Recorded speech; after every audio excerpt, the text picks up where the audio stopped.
Bismillahirrahmanirrahim. Assalamualaikum warahmatullahi wabarakatuh.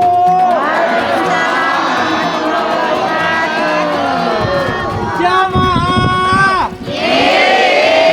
Jamaah.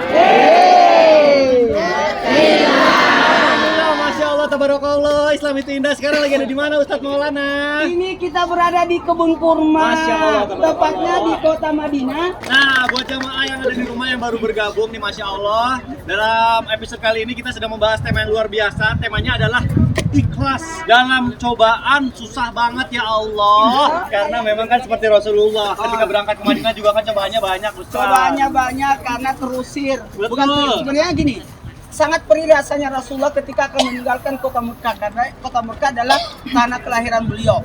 Lalu beliau hijrah dari Mekah ke Madinah, dan itu bukan sesuatu yang mudah, karena Masya Allah tabarakallah, nilai kepala Rasulullah dipenggal nilainya 100 ekor onta. Siapa yang bisa menemukan Rasulullah kemudian akan digantikan dengan 100 dari hadiah 100 ekor onta. Kemudian apa yang terjadi? Rasulullah SAW dicari, lalu Nabi berada di Gua Sur untuk bersembunyi selama 3 hari. Masya Allah tabarakallah. Nah, Ustadz, bicara soal ikhlas nih ya, aku pengen curhat dikit dong, tapi jangan bilang siapa-siapa ya. Oh, kalau kopernya ketinggalan. Bukan, yang itu jangan dibahas. Ustadz, ini dalam rumah tangga ya, aku kan baru nih. Kadang kalau namanya cobaan di dalam rumah tangga, apalagi kadang ya namanya menantu, kita pengen belajar jadi menantu yang terbaik. Ya. Cuma kadang juga ada aja cobaannya. Gimana sih Ustadz supaya kita tuh bisa sabar, bisa ikhlas terhadap menghadapi cobaan mertua yang suka nyindir gitu sama menantunya, apalagi semua yang dilakukan sama menantu itu kayaknya serba salah di mata mertua. Nah, ini mohon penjelasannya. Baik. Berbicara tentang duduk dong. Jamaah. Oh jamaah. Alhamdulillah. Berbicara tentang menghadapi mertua. Mau tahu? Lebih baik tinggal jauh dari mertua daripada dekat. Karena kalau jauh jadi harum, kalau dekat jadi bau. Betul. Jangan pernah tinggal di bawah rumah mertua, apalagi berada di bawah kecek orang tua. Kenapa, Bu? Orang kalau sudah berkeluarga, mau santai-santai, mau pakai daster sendiri, betul tidak? Jangan pernah membebani orang tua. Maka yang paling terbaik adalah menempatkan mertua sebagai orang tua, bukan mertua sebagai saingan. Sekali lagi, jangan tempatkan mertua sebagai saingan. Wahai menantu perempuan, tahu nggak siapa yang melahirkan suamimu? Siapa yang membesarkan? Siapa yang menyekolahkan? Siapa yang bikin kerja? Mertua. Terus siapa yang mau terima gajinya? Bayangkan untuk menyekolahkan anak, dia jual kebunnya.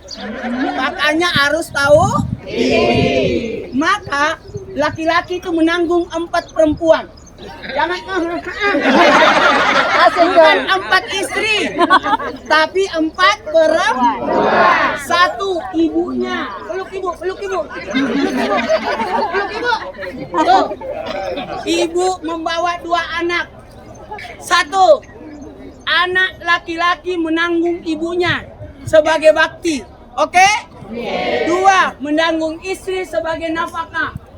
Yang ketiga, saudara perempuan. Itu tanggung jawab saudara laki-laki. Ingat ya. Dan yang keempat, anak perempuan. Makanya Masya Allah tabarakallah, nanti kalau kamu sudah menikah kecil.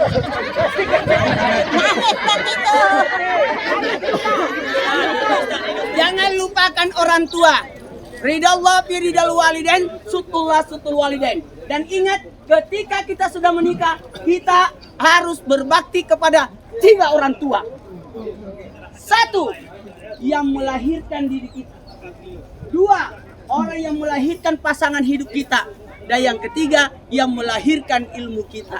Makanya muliakanlah orang tua, begitu pula mertua. Tapi berarti catatan untuk para laki-laki, kalau bisa mau menikah itu siapkan dulu tempat tinggal untuk istri kita, untuk anak-anak kita, supaya kita tidak membebani orang tua. Kalau mau tangkap burung, siapkan sangkarnya dulu.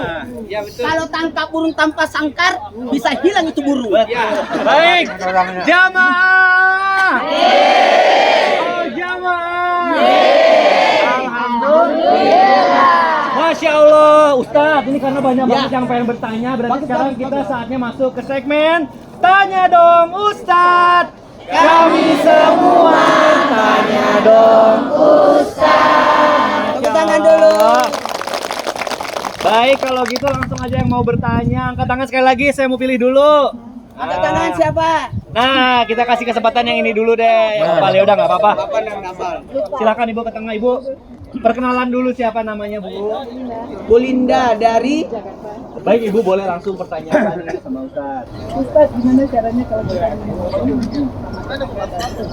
Oke, dinyinyirin. Bisa ikhlas dalam cobaan dinyinyirin sama tetangga atau kerabat. Gimana Ustaz? Siap. Baik. Makasih banyak Ibu. Ibu, boleh silakan duduk, Ibu. Ya.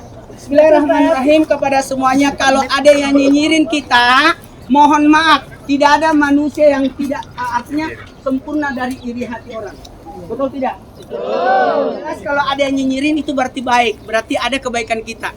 Kapan tidak ada yang nyinyirin kita berarti itu tidak punya kebaikan. Tidak mungkin orang cemburu sama orang miskin. Iya. Pasti orang cemburu sama orang kaya. Tidak mungkin orang cemburu sama orang jelek. Pasti cemburu sama yang cantik. Aku cemburu sekali dia jelek, nggak ada. Tapi orang pasti cemburu sama yang cantik. Berarti kalau ada yang nyinyirin kita, berarti kita punya kelebihan. Tepuk tangan dulu. Pertama, yang kedua mungkin kita kurang silaturahmi. Tahadu tahabu, makin berhadiahlah. Karena ada orang yang tidak tidur gara-gara mengingat kita, menghitung-hitung kita. Kalau dia menceritakan keburukan kita, berarti itu adalah mencintai kita dan menyelamatkan kita daripada keburukan. Maka doakanlah. Kalau ada yang cemburu karena kita berangkat umroh, doakan dia supaya bisa berangkat. Karena kita mendapatkan kemuliaan, yakni dengan adanya kelebihan yang Allah berikan kepada kita. Mudah-mudahan dia juga mendapatkan hal yang sama. Saya mau tanya, yang mana bagus? Kita yang nyinyir atau kita dinyinyirin? Atau kita yang berpelaku menyinyir atau orang menyinyir sama kita? Nah, kalau begitu berbaik sangkalah kepada mereka. Alhamdulillah kita ditakdirkan menjadi orang yang tidak menyinyiri orang, tapi kita yang mendapatkan kebaikan itu. Mohon maaf, ada satu lagi buat semuanya. Ketika Siti Soleha dinyinyirin orang, tahu nggak Siti Soleha? Datanglah pembantunya Siti Soleha, datang, ya Siti Soleha, ada yang menceritakan kamu tentang ini tentang ini. Apa kata Siti Soleha? Undang dia datang ke rumah. Saya alhamdulillah begini-begini banyak juga yang nyinyirin. Usah kecicilan, usah banyak gerak, usah kecil. Iya, yang penting saya sudah di Jakarta. Tidak apa-apa, betul. Baik kita berbaik sangka, berbagi dan berbaik sangka dan tolonglah dia dan doakan orang ini. Kalau perlu undang dia datang ke rumah kita supaya dia tahu siapa kita sebenarnya. Betul tidak? Sehingga tidak ada lagi yang nyinyir sama kita karena kita balas kebaikan dengan lebih baik lagi. Oke? Karena ini ada 3 bentuk pembalasan. Membalas dengan yang setimpal berarti berlaku adil. Berbalas dengan zolim lebih dari buruk daripada yang diberikan. Tapi yang paling terbaik adalah berlaku ihsan. Apa itu ihsan? Membalas keburukan dengan kebaikan. Alhamdulillah. Kalau kita dihina kita puji dia. Waduh, Masya Allah. Memang tapi berat ya kayaknya kalau misalnya ada yang menghina kita. Aku juga kalau buka sosial media ada yang menghina pengen langsung diblok aja gitu. Baik, Masya Allah. Alhamdulillah jamaah. Tadi kita udah kasih kesempatan satu nih penanya. Dan aku akan kasih kesempatan lagi. Siapa yang mau bertanya? Angkat tangannya. Masya Allah, tadi yang di depan udah, aku akan kasih kesempatan yang di belakang. Ibu, boleh Bu maju ke depan Bu. Perkenalkan saya Amelia Sinta. Mau tanya dong Ustadz, ketika suami kita memilih perempuan lain ketimbang istri dan anak. Bagaimana kita ikhlas ketika suami memilih wanita lain dibandingkan istrinya sendiri dan anak-anaknya? Astagfirullahaladzim. Udah Bu? Udah Bu, baik insya Allah. Jawabannya singkat. Singkat aja. Kalau berbicara bagaimana ikhlas menerima, mohon maaf, ketika ada suami lebih memilih wanita lain daripada diri kita. Yang paling pertama introspeksi diri. Kemungkinan ibu setiap hari pakai daster, bedak beras. Paling bagus wanita itu introspeksi diri, perawatan, medikur, pedikur, cukur.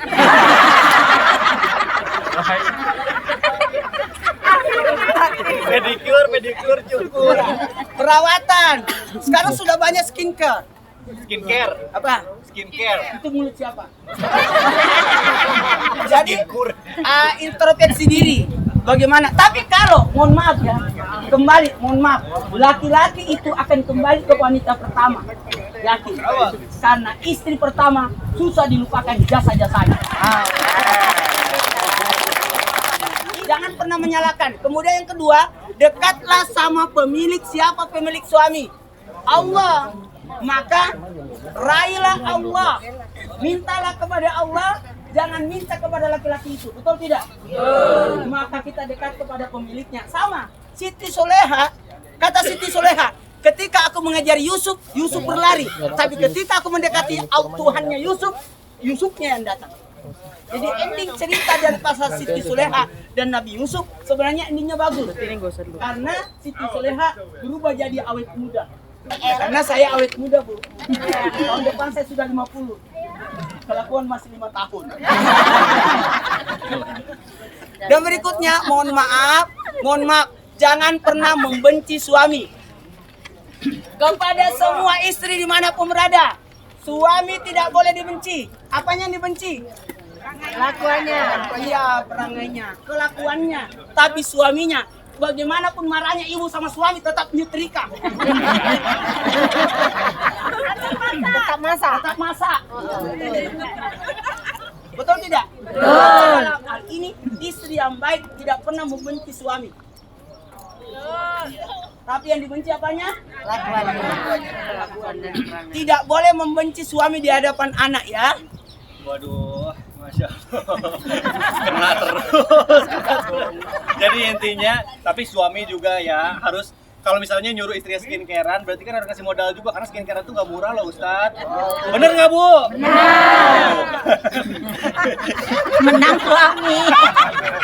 Tapi Ustadz tahun depan 50 ya? Iya. Nggak kelihatan Ustadz. Saya 49. Baik, Masya Allah, Alhamdulillah. Tadi insya Allah udah dijawab sama Ustadz Maulana. Dan ini karena jamaah yang ada di rumah nih banyak banget yang tahu kan kita lagi di Madinah, Masya Allah. Ya, di Tanah pas di Haram. kebun kurma.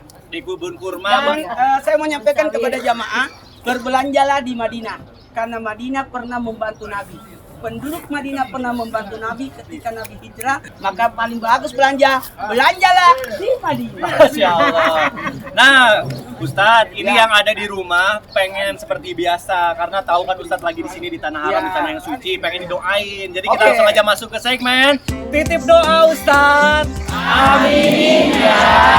Oke, langsung aja yuk kita bacakan. Ini ada pertanyaan, ada komentar dari Instagram yang pengen didoakan sama Ustadz Maulana langsung nih. Dari Andi BC 3121. Ustadz, tolong doakan agar anak-anakku menjadi anak yang soleh dan solehah, tidak membangkang dan tidak membenci saya sebagai ibu kandungnya. Yang paling bagus kalau mendoakan anak, mengambil hati anak itu, bacakan surah Ali Imran ayat 200. Surah apa Ibu? Ali Imran ayat 200. Bacakanlah surah Ali Imran ayat 200. Surah Ali Imran ayat 200 itu, ya ayyuhallazina amanu sabiru wasabiru warabitu wattaqullaha la'allakum tuflihun. Bacakan ya. Ya, sama juga kalau ibu mau dinaikkan uang bulanannya mau nggak? Uang dapurnya mau nggak Bu? Jangan minta sama suami, mintanya sama Allah di telinga suami. Kirain mintanya sama Ustadz Maulana. Masya Allah. Baik, Alhamdulillah kalau gitu. Tadi satu doa sudah didoakan sama Ustadz Maulana. Dan insya Allah nanti kita akan kembali. Tapi tentunya setelah yang satu ini tetap di Islam itu Indah. Jamaah, oh jamaah. Alhamdulillah.